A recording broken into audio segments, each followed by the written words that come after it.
अवध ओझा sir live आकर उनका कहना है कि खेसारी लाल यादव जहां पर जाते हैं वहां पर जलवा पैदा कर देते हैं। जी हां, आप लोगों को बता दें कि अवध ओझा सर का यह कहना है कि खेसारी लाल यादव जहां पर जाते हैं वहां पर जलवा पैदा कर देते हैं। यही बात आप लोगों को बता दें कि खेसारी लाल यादव आज झारखंड पाकी में गए हैं, यहाँ पर अपने स्टेज शो के दौरान जलवा पैदा कर दिए हैं खेसारी लाल यादव। लाखों लोगों को भीड़ वहां पर, और खेसारी लाल यादव अपने जलवा वहां पर दिखा रहे हैं। जी हां, आप लोगों को बता दें कि खेसारी लाल यादव आज झारखंड पाकी में वहां पर स्टेज शो करते हैं, अपना जलवा वहां पर पैदा कर देते हैं खेसारी लाल यादव। आप लोगों को हम बता दें कि खेसारी लाल यादव के कमरिया लॉलीपॉप, जी हाँ, वो गाना 5 मिलियन व्यूज क्रॉस करने वाला है।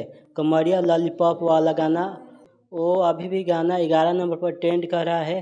पवन सिंह के बाद खेसारी लाल यादव भी कमरिया लॉलीपॉप लेकर आ चुके हैं आप सबके बीच में।